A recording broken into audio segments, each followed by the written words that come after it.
گناہ کرنے والے لوگ، اللہ کی نافرمانیاں کرنے والے لوگ زندگی میں کبھی سکون کی سانس نہیں لے پاتے۔ جوانوں، کیا آپ نے کبھی سوچا ہے کہ ہمارے پاس دنیا کی ہر قیمتی چیز موجود ہے؟ خوبصورت گھر، لگژری گاڑیاں، نیک اولاد اور وفادار بیوی، دنیا کی ہر قیمتی چیز موجود ہے، لیکن پھر بھی دل بے چین رہتا ہے، دل بے قرار رہتا ہے۔ سکون جیسے ہم سے نفرت کر کے بہت دور بھاگ گیا ہو۔ آخر ہمارا دل مطمئن کیوں نہیں ہوتا؟ ہماری راتوں کی نیند اور دن کا سکون کہاں کھو گیا ہے؟ کیا آپ نے تنہائی میں بیٹھ کر کبھی یہ سوچا ہے کہ کہیں میرے اعمال میں کوئی ایسا گناہ تو شامل نہیں، میرے کاموں میں کوئی ایسا گناہ تو شامل نہیں جو اللہ کو سخت ناپسند ہو؟ کیونکہ اللہ کے ناپسندیدہ کاموں میں سکون نہیں ہوتا میرے بھائیوں۔ جہاں اللہ کے ناپسندیدہ کام کیے جا رہے ہوں وہاں برکت نہیں ہوتی جوانوں، وہاں خوشیاں نہیں ہوتی۔ ہم پیروں کے پاس تو گئے، مولویوں کے پاس جا کر بے سکونی کے شکوے تو کیے، لیکن کبھی اپنے دل کے مفتی سے نہ پوچھا کہ یہ بے سکونی کیوں ہے؟ اپنے اندر کے مفتی سے کبھی بھی نہ پوچھا کہ ہم کیوں بے سکون رہتے ہیں؟ ہم نے دنیا کے ہر دروازے پر دستک دی، ہر اچھے برے دروازے پر دستک دی، لیکن اپنے رب کے دروازے پر سچے دل سے رجوع نہ کیا۔ یاد رکھو جوانوں، جب تک ہم اپنے گناہوں کو چھوڑ کر اللہ کی طرف نہیں لوٹیں گے سکون کبھی بھی نصیب نہیں ہوگا۔ اللہ تعالیٰ قرآن مجید میں فرماتا ہے، الا بذکر اللہ تطمئن القلوب، جان لو کہ دلوں کا سکون صرف اللہ کے ذکر میں ہے۔ کسی نے کہا خوبصورت گاڑی خرید لو تمہیں سکون ملے گا۔ ہم نے خوبصورت گاڑی خرید لی لیکن پھر بھی سکون نہ ملا۔ کسی نے مشورہ دیا خوبصورت گھر بنا لو تمہیں سکون نصیب ہوگا۔ ہم نے شاندار گھر بنا لیا لیکن دل کی بے چینی وہیں کی وہیں رہ گئی۔ پھر کسی نے کہا خوبصورت عورت سے شادی کر لو، خوبصورت لڑکی سے شادی کر لو تمہیں لذت اور سکون ملے گا، تمہارے دل کو راحت ملے گی۔ ہم نے یہ بھی کر لیا لیکن سکون کا احساس پھر بھی نہ ہوا۔ زمین کا چپا چپا چھان مارا، دنیا کی ہر عیش و عشرت کو آزما لیا لیکن دل کی بے سکونی نے پیچھا نہ چھوڑا۔ ایک دن ہم مسجد کے قریب سے گزر رہے تھے، مسجد کے اندر جانے کا خیال تو دل میں نہ آیا۔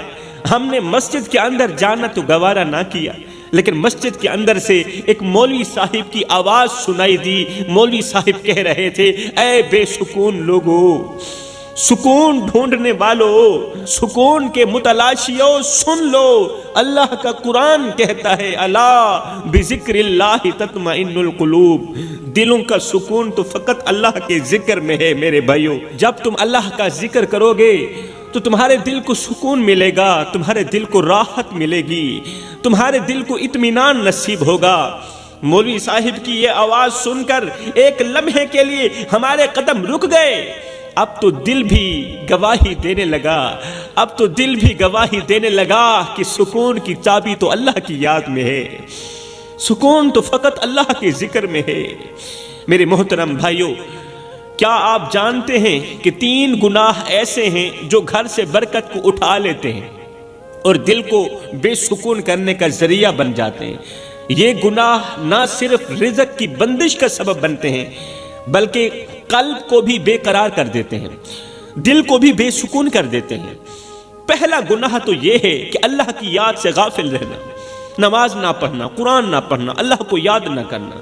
جب انسان اپنے رب کی یاد کو چھوڑ دیتا ہے تو دل سخت ہو جاتا ہے، پھر دل پتھر بن جاتا ہے، اور جب دل پتھر بن جاتا ہے تو پھر اللہ تعالیٰ دل سے سکون چھین لیتا ہے، قرار چھین لیتا ہے، اور یہ عمل گھر میں بے برکتی لاتا ہے۔ گھر میں بے برکتی لانے والا، دل کو بے سکون کرنے والا پہلا گناہ تو یہ ہو گیا کہ اللہ کی یاد سے غافل رہنا۔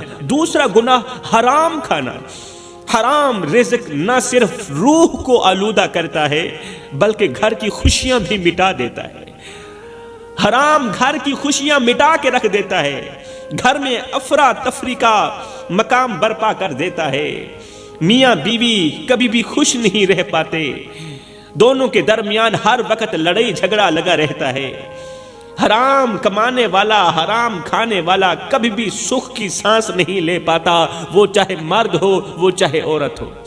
حرام کی بات آئی تو مجھے بنی اسرائیل کے ایک عبادت گزار نوجوان کا واقعہ یاد آ گیا۔ وہ نوجوان جس کی زندگی اللہ کی رضا میں گزرتی تھی، جس کی زندگی اللہ کی مرضی میں گزرتی تھی، لیکن ایک حرام کام نے اس کی ساری نیکیاں ختم کر دی۔ میرے محترم بھائیوں، وہ واقعہ کچھ یوں ہے، اور یہ واقعہ زندگی بدلنے والا ہے، زندگی میں انقلاب لانے والا ہے۔ اس واقعے نے لاکھوں کروڑوں بھٹکے ہوئے نوجوانوں کو راہ راست پر لگا دیا۔ خدا را ایک بار یہ واقعہ دل کے کانوں سے سنو۔ وہ واقعہ کچھ یوں ہے کہ بنی اسرائیل کا ایک نوجوان تھا جو لوگوں کے مقدر پڑھا کرتا تھا۔ اللہ نے اسے اپنی مخلوق کی خدمت کے لیے منتخب کر رکھا تھا۔ اللہ اکبر۔ اس کے دربار میں ہمیشہ مردوں اور عورتوں کا ہجوم لگا رہتا تھا۔ وہ بڑا ہی مشہور عبادت گزار تھا، نوجوان تھا۔ وہ دن رات آرام کیے بغیر، سوئے بغیر لوگوں کی خدمت میں مصروف رہتا تھا، بزی رہتا تھا۔ جو بھی اس نوجوان کے پاس آتا تو وہ نوجوان اس آنے والی کی پیشانی دیکھ کر اس کے ماضی اور مستقبل کے حال سے اسے آگاہ کر دیتا تھا، کیونکہ یہ نوجوان لوگوں کے مقدر پڑھا کرتا تھا۔ یہ عمل اس کے لیے کوئی مشکل نہیں تھا، کیونکہ اللہ نے اسے خاص نعمت سے نواز رکھا تھا، اور اللہ تعالیٰ جسے چاہے عطا کر دے، یہ کوئی بڑی بات نہیں ہے۔ اللہ نے اس نوجوان کی پھونک میں ایسی تاثیر رکھی تھی، ایسی تاثیر رکھی تھی کہ جہاں اس کی پھونک پڑتی تھی، جہاں اس نوجوان کا دم پڑتا تھا، وہاں بیماری کا خاتمہ ہو جاتا تھا، وہاں بیماری کا کوئی نام و نشان باقی نہیں رہتا تھا۔ لوگ بیمار ہو کر آتے اور صحت یاب ہو کر یہاں سے لوٹتے تھے۔ یہ نوجوان اللہ کا پیارا تھا، اس کی عاجزی اور خدمت گزاری اس کی پہچان تھی۔ ایک دن اس کی بوڑھی ماں نے نوجوان بیٹے سے کہا، بیٹے کبھی کبھار آرام بھی کر لیا کرو، یہ جسم بھی اللہ کی امانت ہے، اس جسم کو بھی سکون کی ضرورت ہوتی ہے، اس جسم کا حق مت مارو، کبھی کبھار سو بھی لیا کرو۔ ماں کے بار بار اصرار کرنے پر وہ نوجوان سو گیا اور پوری رات سویا رہا۔ رات گزر گئی، لیکن جب صبح ہوئی تو اچانک نوجوان نے ایک زوردار چیخ ماری، زوردار چیخ ماری۔ ماں گھبرا کر دوڑتی ہوئی بیٹے کے پاس پہنچی، دیکھا کہ بیٹا سجدے میں گر کر زاروں قطار رو رہا ہے۔ بیٹے کا سر سجدے میں ہے اور بیٹا زاروں قطار رو رہا ہے۔ ماں نے کانپتے دل کے ساتھ بیٹے کے سر کو اٹھایا، پریشانی سے پوچھا، بیٹے کیا ہوا، کیوں رو رہے ہو، تم نے چیخ کیوں ماری ہے؟ نوجوان نے آنسوں کے ساتھ بھرائی ہوئی آواز میں کہا، ماں میں تجھے کیا بتاؤں، میں تجھے کیا بتاؤں، جب میں دن رات انسانیت کی خدمت میں مصروف رہتا تھا، رات کو سوتا نہیں تھا، دن رات اللہ کی مخلوق کی خدمت میں مصروف رہتا تھا، اور جب تھکن سے میں بے حال ہو جاتا تھا، جب تھکاوٹ کی وجہ سے میرے اندر سے ایک آہ نکلتی تھی، تو ادھر سے میرے اندر سے تھکاوٹ کی وجہ سے ایک آہ نکلتی، ادھر سے میرا اللہ کہتا، میرے بندے بتا تیرا کیا حال ہے، میرے بندے آج تو تھک نہیں گیا میری مخلوق کی خدمت کرتے کرتے؟ جیسے ہی میرے اندر سے آہ نکلتی، جب میں سوتا نہیں تھا، دن رات خدا تعالیٰ کی مخلوق کی خدمت کرتا رہتا تھا، تھکاوٹ کی وجہ سے میرے اندر سے ایک آہ نکلتی تو ادھر سے آواز آتی، میرے بندے بتا تیرا کیا حال ہے، میرے بندے سنا تیرا کیا حال ہے۔ ماں وہ ایک جملہ کہ میرے بندے سنا تیرا کیا حال ہے، یہ جملہ میری تمام تھکاوٹ کو ختم کر دیتا تھا، میرے دل کو سکون آ جاتا تھا، اور میں پھر سے کام میں لگ جاتا تھا، پھر سے خدا تعالیٰ کی مخلوق کی خدمت میں لگ جاتا تھا۔ لیکن ماں آج پوری رات میں سویا رہا، تیرے کہنے کی وجہ سے میں پوری رات سویا رہا، آج نہ تو کوئی تھکاوٹ ہوئی، نہ آہ نکلی، نہ میرا رب بولا، اور نہ ہی رب نے پوچھا کہ میرے بندے سنا تیرا کیا حال ہے۔ ماں وہ آواز سننے کے لیے میں ترس رہا ہوں۔ یہ کہتے ہوئے نوجوان کی آنکھوں سے آنسو رکنے کا نام نہیں لے رہے تھے۔ وقت گزرتا گیا، جوانوں وقت گزرتا گیا، اور عبادت گزار نوجوان کی زندگی میں ایک ایسا وقت بھی آیا کہ جب شیطان نے اس کے دل میں تکبر کا بیج بو دیا۔ شیطان نے عبادت گزار نوجوان کے دل میں تکبر کا بیج بو دیا۔ وہ نوجوان ایک دن بیٹھا بیٹھا سوچنے لگا کہ میں کتنا بڑا انسان ہوں، میری کتنی عزت ہے، کتنی عزت ہے میری، عورتیں اور مرد میرے دروازے پر چل کر آتے ہیں اور مجھے کسی کے دروازے پر جانے کی ضرورت نہیں پڑتی۔ میرے محترم بھائیو، تکبر انسان کے دل کو اس طرح کھاتا ہے جیسے آگ لکڑیوں کو جلا کر خاک کر دیتی ہے۔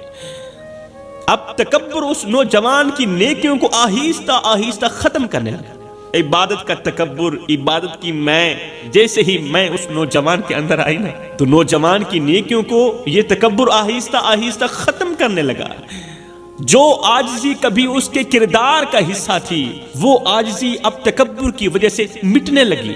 اس کی نیکیاں جن پر وہ فخر کرتا تھا، آج وہ نیکیاں غرور کے سبب برباد ہونے لگی۔ اب تکبر نے اس نوجوان کی نیکیوں کو آہستہ آہستہ کھانا شروع کر دیا۔ ایک دن کا واقعہ ہے کہ ایک دن حسن کی ملکہ جیسی ایک شہزادی جو اپنے مقدر کا ستارہ غروب ہونے اور مستقبل کے بارے میں جاننے کے لیے بے چین تھی، وہ خوبصورت لڑکی اس نوجوان کے دربار میں حاضر ہوئی۔ اپنے مقدر کے بارے میں جاننے کے لیے اس نوجوان کے دربار میں ایک خوبصورت لڑکی حاضر ہوئی۔ وہ لڑکی انتہائی خوبصورت تھی، حسن کی ملکہ شہزادی تھی، اور اس کا چہرہ پردے میں لپٹا ہوا تھا، اس نے حجاب کیا ہوا تھا۔ وہ لڑکی اس اللہ والے نوجوان کے سامنے آ کر بیٹھ گئی، وہ اللہ والا جو اس وقت تکبر کی دلدل میں بری طرح پھنسا ہوا تھا۔ لڑکی نے سامنے بیٹھ کر کہا کہ میں اپنے مقدر کے بارے میں جاننا چاہتی ہوں۔ نوجوان نے لڑکی کو دیکھا اور کہا تمہارا مقدر پڑھنے کے لیے تمہاری پیشانی سے کپڑا ہٹانا ہوگا۔ لڑکی نے جھجکتے ہوئے اپنی پیشانی سے کپڑا ہٹایا۔ جیسے ہی راہب نوجوان کی نظر اس لڑکی کی پیشانی پر پڑی تو وہ اس کے حسن کو دیکھتے ہی دنگ رہ گیا، حیران رہ گیا۔ ساتھ میں شیطان بیٹھا تھا۔ شیطان نے اس موقع سے فائدہ اٹھاتے ہوئے نوجوان کی آنکھوں پر غفلت کے پردے ڈال دیے۔ اب نوجوان سوچنے لگا کہ جس کی پیشانی اتنی حسین ہے اس کا چہرہ کتنا حسین ہوگا، جس کی پیشانی اتنی خوبصورت ہے اس کا چہرہ کتنا خوبصورت ہوگا، اس کا بدن کتنا دلکش ہوگا۔ اب نوجوان کے دل میں شیطان کے وسوسے گھر کرنے لگے۔ وہ نوجوان لڑکی کے حسن کو تکتا رہا، نظریں ہٹا ہی نہیں رہا تھا۔ ایک لمحہ گزر گیا، پھر گھنٹہ گزر گیا، پھر 2 گھنٹے بیت گئے، مگر وہ نوجوان ہوش میں نہ آیا۔ اس قدر لڑکی کے حسن کی دلدل میں پھنسا۔ پہلے تو وہ تکبر کی دلدل میں پھنسا ہوا تھا، اب تکبر اسے کچھ دکھا رہا تھا کہ جو لوگ مجھے اپناتے ہیں نا، پھر میں ان کو کس طرح تباہ و برباد کرتا ہوں۔ تکبر اسے کچھ دکھانا چاہتا تھا۔ پہلے تو وہ تکبر کی دلدل میں پھنسا ہوا تھا، اب وہ لڑکی کے عشق میں پھنس گیا۔ وہ نوجوان ہوش میں نہ آیا، وہ اپنی عاجزی اور نیکی کی راہ سے دور ہو کر حسن کی دلدل میں پھنستا چلا جا رہا تھا۔ لڑکی کو دیکھتے دیکھتے وہ نوجوان بے ساختہ کہنے لگا، یا اللہ، میں نے اپنی پوری زندگی تیری انسانیت کی خدمت میں گزاری ہے، میں نے تجھ سے کبھی کچھ نہیں مانگا۔ راتوں کی تنہائیوں میں اٹھ اٹھ کر میں تجھے سجدے کرتا رہا، میں نے تجھے کچھ نہیں مانگا۔ اللہ، دن رات ایک کر کے میں دن کو روزہ رکھتا ہوں، پوری رات تیری عبادت کرتا ہوں، میں نے تجھ سے کبھی کچھ نہیں مانگا۔ اللہ، پوری رات پورا دن میں تیری مخلوق کی خدمت کرتا ہوں، میں نے تجھ سے کچھ نہیں مانگا، لیکن آج میری خالی جھولی بھرنے کا وقت آ گیا ہے، آج میرا خالی دامن بھرنے کا وقت آ گیا ہے۔ اے میرے رب، مجھے مایوس مت کرنا، پچھلے 200 سال کی خدمت کا اجر مجھے اسی خوبصورت لڑکی کے روپ میں دے دے۔ پچھلے 200 سال کی خدمت کی جو جزا ہے نا، مجھے اسی خوبصورت لڑکی کے روپ میں اسی دنیا میں ہی دے دے۔ جو قیامت کے دن اجر دینا ہے نا، وہ دنیا میں ہی دے دے۔ اس لڑکی کو میرا نصیب بنا دے۔ اے اللہ، میں تجھ سے اپنی عبادت کا اجر مانگ رہا ہوں، مجھے یہ اجر دے دینا، میں اسے ہر حال میں حاصل کرنا چاہتا ہوں، میں اس سے لذت اٹھانا چاہتا ہوں۔ نوجوان اس طرح کی باتیں کر ہی رہا تھا کہ اتنے میں رحمان کی طرف سے آواز آئی، اے بندے، او میرے بندے، تجھے کیا ہو گیا ہے؟ اس سے کہیں زیادہ خوبصورت جنت کی حوریں تیری منتظر بیٹھی ہیں، تجھے کیا ہو گیا؟ اس سے کہیں زیادہ خوبصورت جنت کی حوریں تیری منتظر ہیں، جنہیں میں نے تیرے لیے محفوظ کر رکھا ہے۔ ادھر سے اللہ نے آواز دی، ادھر سے شیطان نے فوراً وسوسہ ڈالا، نہیں اے نوجوان، یہی تو وہ جنت کی حور ہے جو چل کر خود تیرے پاس آئی ہے، جلدی کر اسے حاصل کر۔ نوجوان دل میں کشمکش کا شکار ہوا، لیکن شیطان کے وسوسے غالب آ گئے۔ جب ایمان کمزور ہو جاتا ہے، پھر شیطان کا ہر چھوٹا بڑا وسوسہ انسان پر غالب آ ہی جاتا ہے۔ آخر کار وہ نوجوان شیطان کے پھندے میں آ ہی گیا اور اپنی خواہش کی دلدل میں گر کر اپنا مقصد زندگی بھول بیٹھا۔ اب اس عبادت گزار نوجوان نے کیا کیا، لڑکی سے اس کے گھر کا پتہ پوچھا۔ یہ لڑکی تو وہاں سے چلی گئی، خوبصورت لڑکی اس کے دربار سے اٹھ کر چلی گئی، لیکن نوجوان اب دیوانہ بن چکا تھا، عبادت گزار اب دیوانہ بن چکا تھا، اب اپنا آستانہ بھول گیا، اللہ کی مخلوق کی خدمت بھول گیا، لڑکی کے عشق میں فنا ہو کر انسانیت کی ہمدردی بھول گیا، سب کچھ پسے پشت ڈال کر بس ایک ہی چیز رہ گئی تھی اور وہ تھی اس لڑکی کو حاصل کرنا۔ نوجوان اپنے آستانے کو چھوڑ کر، سب لوگوں کو چھوڑ کر اس خوبصورت لڑکی کے پیچھے چل پڑا۔ چلتے چلتے لڑکی کے گھر پہنچا، جب رشتے کی بات کی تو رشتہ طے بھی ہو گیا، لیکن لڑکی کے گھر والوں نے ایک شرط رکھی۔ لڑکی کے گھر والوں نے کہا کہ ہمارا دستور ہے کہ دولہا اس وقت تک دلہن کے پاس نہیں جاتا جب تک وہ سور کا گوشت نہیں کھاتا، دولہا اس وقت تک دلہن کے پاس نہیں جاتا، ہمارا رواج ہے، ہمارا دستور ہے، جب تک وہ سور کا گوشت نہیں کھاتا۔ اگر تم ہماری بیٹی سے شادی کرنا چاہتے ہو، اسے دلہن بنانا چاہتے ہو، تو پھر تمہیں سور کا گوشت کھانا پڑے گا۔ یہ سنتے ہی نوجوان نے کہا مجھے منظور ہے، جلدی کرو، میری اس سے شادی کرو۔ وہ دل ہی دل میں سوچنے لگا یہاں کون دیکھ رہا ہے، سور کا گوشت کھا لیتا ہوں، صبح عبادت خانے میں جا کر توبہ کر لوں گا۔ قصہ مختصر میرے بھائیو، اس نوجوان نے اس حرام جانور کا گوشت کھا لیا اور لڑکی سے شادی کر کے اسے اپنے گھر لے آیا۔ شادی کے دوسرے دن عبادت خانے میں عورتوں کا ہجوم تھا، لیکن حرام جانور کا گوشت کھانے کی وجہ سے نوجوان کی آنکھوں سے حیا ختم ہو چکی تھی۔ حرام گوشت کی وجہ سے نوجوان کی آنکھوں سے حیا ختم ہو چکی تھی، غیرت کا جنازہ نکل چکا تھا۔ اس حرام گوشت نے اس کے دل و دماغ پر ایسا اثر ڈالا کہ اب ہر عورت اسے اپنی ہی بیوی نظر آنے لگی۔ جب انسان شراب پیتا ہے نا، تو وہ بھی ماں اور بہن کے درمیان فرق نہیں کر پاتا، بہن اور بیٹی کے درمیان، بیوی اور بہن کے درمیان فرق نہیں کر پاتا۔ اس حرام گوشت نے اس کے دل و دماغ پر ایسا اثر چھوڑا کہ اب ہر ایک عورت اسے اپنی ہی بیوی نظر آنے لگی۔ یہاں پر میں آپ کو تھوڑا سا اس جانور کے بارے میں بتاتا ہوں کہ اس کا گوشت کیوں حرام ہے اور یہ گوشت اس قدر نقصان دہ کیوں ہے۔ سور کا گوشت اسلام میں حرام اس لیے قرار دیا گیا ہے کیونکہ یہ اللہ تعالیٰ کے حکم کی خلاف ورزی ہے۔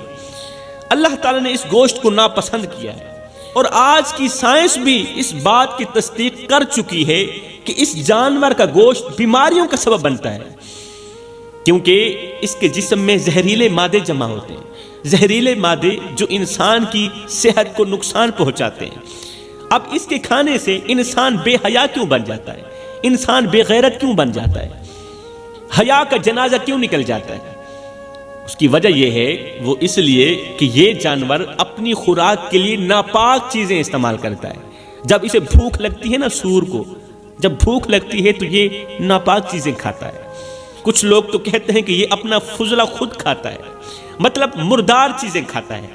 اور قرآن پاک میں اللہ تعالیٰ نے واضح طور پر فرمایا کہ حرام چیزیں انسان کی روح اور جسم دونوں کے لیے نقصان دہ ہوتی ہیں۔ حرام چیزیں انسان کی روح کے لیے بھی نقصان دہ ہیں اور انسان کی باڈی کے لیے بھی نقصان دہ ہوتی ہے۔ یہ جانور جہاں کہیں بھی رہے گا وہاں رحمت کے فرشتے نہیں آئیں، یہ جانور جہاں بھی رہتا ہے وہاں فرشتے نہیں آتے، اور اسی وجہ سے دوسرے جانور اس جانور سے سخت نفرت کرتے ہیں۔ یہ جانور جہاں بھی رہتا ہے اکیلا ہی رہتا ہے۔ قصہ مختصر جوانوں، اس حرام گوشت نے نوجوان کے دل و دماغ پر ایسا اثر چھوڑا کہ اب ہر ایک عورت اسے اپنی ہی بیوی نظر آنے لگی۔ افسوس، حیا اور تقوی جو کبھی اس کی پہچان تھے وہ سب ختم ہو چکے تھے۔ وہ نوجوان جو کبھی اللہ کی مخلوق کے لیے مشعل راہ تھا، آج اپنی خواہشات کا غلام بن کر رہ گیا تھا۔ آگے سنیے کہ آگے کیا ہوتا ہے میرے بھائیو۔ اب جیسے ہی یہ نوجوان عبادت خانے پہنچا تو وہاں عورتوں کا ہجوم تھا۔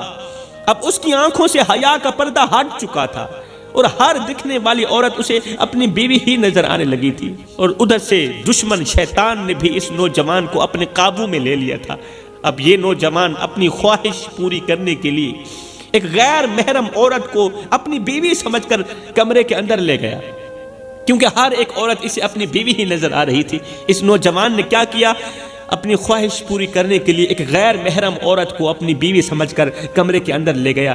ابھی گناہ کا ارادہ کیا ہی تھا، گناہ کا ارادہ کیا ہی تھا کہ زندگی کا سورج غروب ہو گیا، زندگی کا سورج غروب ہو گیا۔ اچانک موت کا فرشتہ آیا، اس کمبخت نوجوان کی روح نکال کر چلا گیا۔ وہ نوجوان توبہ کیے بغیر مر گیا، ساری زندگی عبادت کرتا رہا، دن رات ایک کر کے خدا کی مخلوق کی خدمت کرتا رہا، لیکن آخر میں خاتمہ ایمان پر نہ ہوا۔ وہ نوجوان توبہ کیے بغیر مر گیا، ساری زندگی کی عبادت کو ایک ہی گناہ نے خاک کر دیا تھا۔ اب قیامت کا دن ہوگا، آگے سنیے۔ وہ نوجوان تمام لوگوں کے سامنے گناہ کی حالت میں اٹھے گا، اس کے منہ سے سور کی گوشت کی بدبو آ رہی ہوگی، اس نوجوان کے منہ سے حرام کے گوشت کی بدبو آ رہی ہوگی۔ اب اللہ فرمائے گا فرشتوں اس نوجوان کو جنت کی طرف ذرا لے جاؤ نا۔ یہ سنتے ہی وہ نوجوان خوش ہو جائے گا کہ اسے جنت کی طرف لے جا رہے ہیں۔ وہ نوجوان جنت کی حوروں کو دیکھے گا جو بے حد حسین ہوں گی، خوبصورت ہوں گی، تو اللہ تعالیٰ فرمائے گا اے بندے یہ وہی حوریں ہیں، یہ وہی حوریں ہیں جن کے بارے میں ہم نے تجھے دنیا میں آواز دی تھی کہ اے نوجوان تیرے لیے جنت کی حوریں منتظر بیٹھی ہیں، لیکن افسوس کہ تو شیطان کے ہتھے چڑھ گیا اور شیطان والی حور کو قبول کر بیٹھا۔ اب بتا رحمان والی حور خوبصورت ہے یا شیطان والی حور زیادہ خوبصورت تھی؟ اب یہ نوجوان ندامت اور شرمندگی سے یہ کہے گا کہ اے میرے رب بتا تو صحیح، آخر میں نے کون سا ایسا گناہ کیا تھا؟ اس ایک گناہ کی وجہ سے میری تمام عبادت گناہوں میں بدل گئی اور میرا عروج زوال میں بدل گیا۔ اللہ فرمائے گا تیرا گناہ یہ ہے کہ تو نے وہ کھایا جو مجھے پسند نہیں تھا، وہ سور کا گوشت جسے میں نے حرام کر دیا تھا۔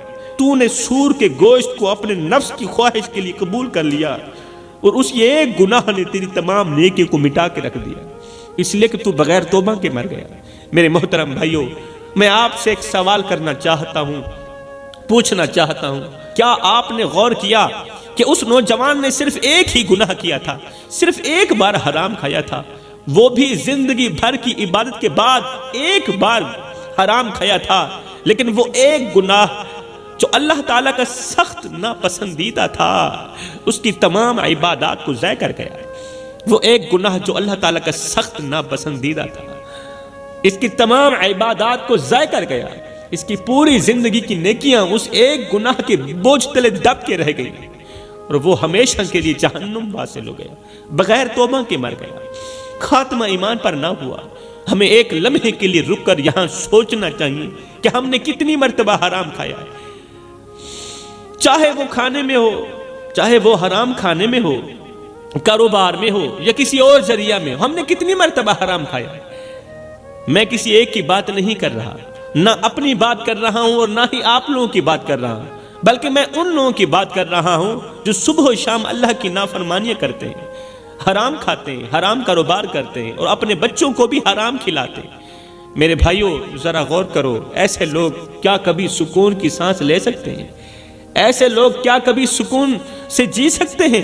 کبھی نہیں۔ کیا کبھی ان کے دل کو سکون مل سکتا ہے؟ کبھی نہیں۔ حرام رزق انسان کی روح، دل اور جسم پر ایک ایسا بوجھ ڈال دیتا ہے جو اسے ہمیشہ کے لیے بے سکون کر دیتا ہے۔ اللہ کی نافرمانی میں جو لذت محسوس ہوتی ہے وہ وقتی طور پر ہے، لیکن اس کا عذاب دائمی ہے، اس کا عذاب نہ ختم ہونے والا ہے۔ گھر میں بے برکتی لانے اور دل کو بے سکون کرنے والا جو تیسرا گناہ ہے وہ ہے جھوٹ اور دھوکہ دہی۔ جب گھر میں جھوٹ کا بول بالا ہوگا، جب معاملات میں دھوکہ دہی شامل ہوگی اور جب زبان سچ کے بجائے جھوٹ بولنے کی عادی ہو جائے گی تو اس کا اثر نہ صرف دلوں پر ہوگا بلکہ رزق پر بھی ہوگا۔ اللہ اکبر، غور کیا نا؟ جب گھر میں جھوٹ کا بول بالا ہو، جب معاملات میں دھوکہ دہی شامل ہو اور جب زبان سچ کے بجائے جھوٹ بولنے کی عادی ہو جائے تو اس کا اثر نہ صرف دلوں پر ہوتا ہے بلکہ رزق پر بھی ہوتا ہے۔ جھوٹ اور دھوکہ انسان کی روح کو آلودہ کر دیتے ہیں، گندا کر دیتے ہیں، گھر کے سکون کو چھین لیتے ہیں یہ گناہ، اور اللہ کی رحمت کو دور کر دیتے ہیں یہ گناہ۔ میرے کریم نبی نے فرمایا جھوٹ تباہی کی طرف لے جاتا ہے، بربادی کی طرف لے جاتا ہے، اور تباہی انسان کو جہنم تک پہنچا دیتی ہے۔ جھوٹ ایک ایسی بیماری ہے جو نہ صرف انسان کی عزت کو ختم کر دیتی ہے بلکہ اس کے رزق سے برکت کو بھی اٹھا لیتی ہے۔ ایسے گھر جہاں جھوٹ بولا جاتا ہو وہاں برکت نہیں رہتی اور سکون ہمیشہ کے لیے اس گھر سے ختم ہو جاتا ہے۔ اللہ ہمیں جھوٹ اور دھوکے سے بچنے کی توفیق عطا فرمائے۔ اللہ ہمیں سیدھی راہ پر چلائے۔ اللہ ہمیں نیک کام کرنے کی توفیق عطا فرمائے اور ان گناہوں سے سخت نفرت کرنے کی توفیق عطا فرمائے جو گناہ میرے اللہ کو بہت زیادہ ناپسند ہے۔